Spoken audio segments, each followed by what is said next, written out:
Bismillahirrahmanirrahim. Assalamualaikum warahmatullahi wabarakatuh.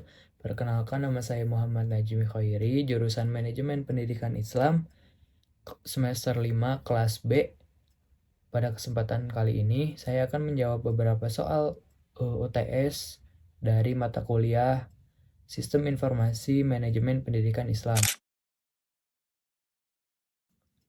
Menurut para ahli, sistem informasi manajemen sebagai berikut, yaitu yang pertama menurut Gordon B. Davis, sistem informasi manajemen merupakan sistem yang terintegrasi dan mencakup aspek operasional, manajerial, sampai pengambilan keputusan dalam suatu organisasi.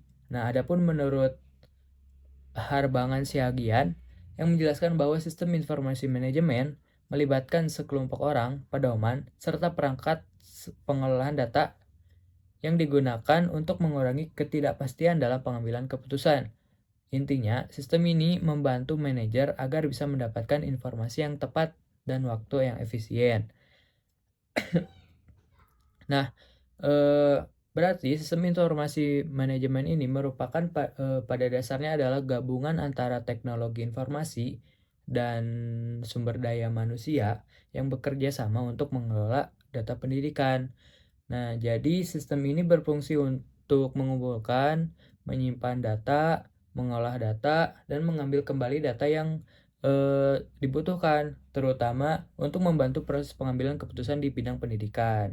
Di masa digital sekarang, tentu seharusnya lembaga pendidikan eh, sudah menyadari bahwa pentingnya menjaga dan meningkatkan kualitas pendidikan. Nah, karena itu dibutuhkan upaya nyata untuk memperbaiki kualitas di berbagai aspek, yaitu dengan adanya sistem informasi manajemen ini.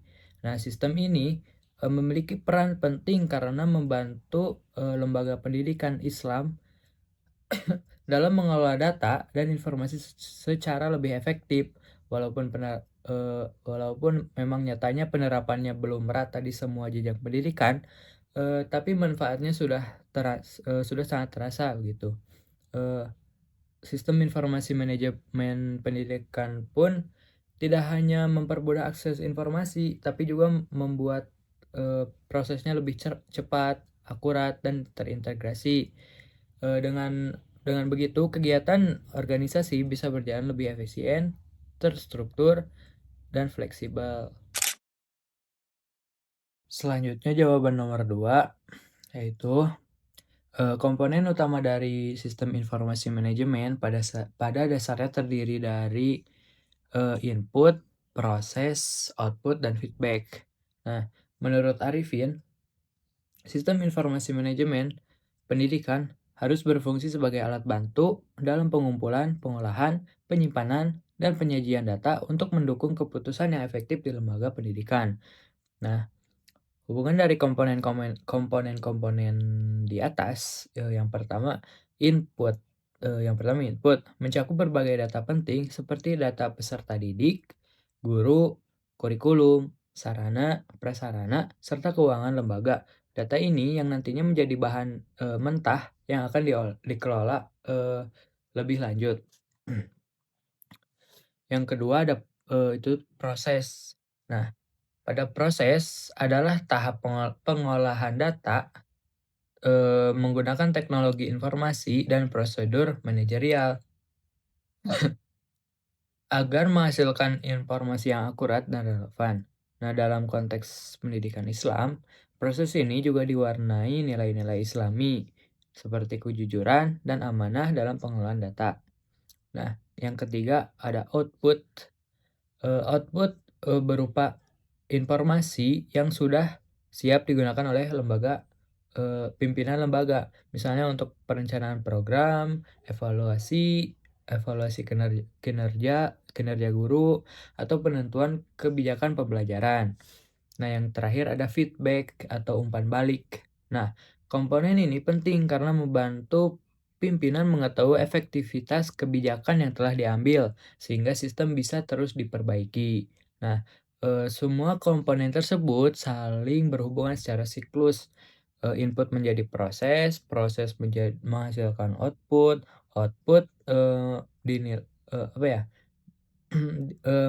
dinilai melalui feedback untuk memperbaiki input di tahap berikutnya. Nah, hubungan ini memastikan konsep manajerial di lembaga pendidikan dapat diambil berdasarkan data yang akurat dan sesuai dengan prinsip efisiensi nilai-nilai keislaman. Selanjutnya, jawaban dari pertanyaan nomor 3. Nah, digitalisasi administrasi pendidikan punya peran penting dalam meningkatkan transparansi, akuntabilitas, dan mutu pelayanan di lembaga pendidikan Islam. Nah, menurut Fadli, digitalisasi membantu lembaga mengelola data dan proses administrasi secara cepat, terbuka, dan bisa dipertanggungjawabkan. Nah, dari sisi transparansi, sistem digital membuat data keuangan, presensi, dan penilaian bisa diakses lebih mudah dan terbuka bagi pihak yang berwenang, sehingga potensi penyalahgunaan bisa diminimalkan. Nah, kemudian akuntabilitas juga meningkatkan setiap kegiatan administrasi tercatat secara otomatis dalam sistem.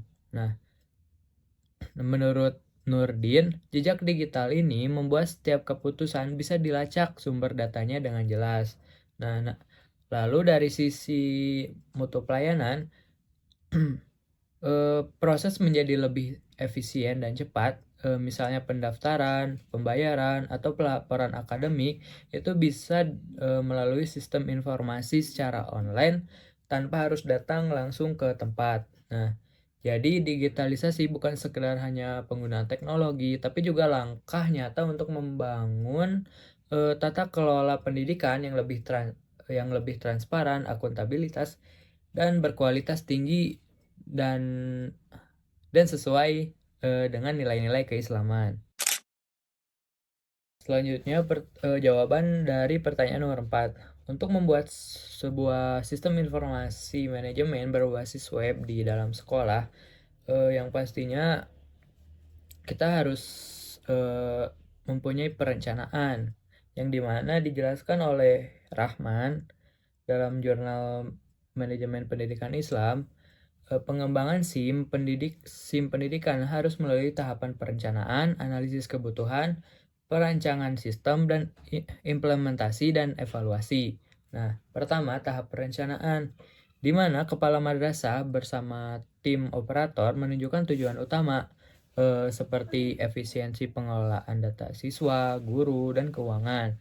Nah, tahap ini penting untuk menyamakan visi dan menyiapkan sumber daya baik SDM maupun anggarannya.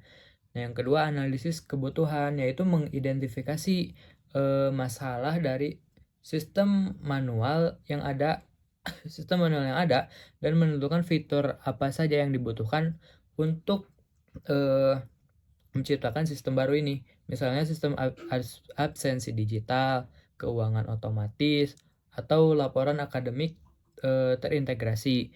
Nah, ketiga itu ada perancangan sistem, yaitu menyusun rancangan teknis seperti desain database antar muka pengguna, dan alur kerja sistem agar mudah digunakan oleh guru dan staf administrasi.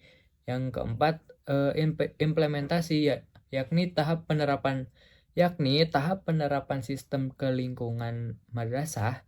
Di tahap ini perlu dilakukan pelatihan bagi guru atau staf-staf agar mereka terbiasa menggunakan sistem informasi terbaru ini. Nah, yang terakhir itu ada evaluasi dan pemeliharaan. Nah, yang terakhir ini dilakukan secara terus-menerus, secara berkala untuk memastikan sistem tersebut berjalan dengan baik, menyesuaikan kebutuhan yang baru dan terbarukan, dan memperbaiki error atau bug dari sistem tersebut. Nah,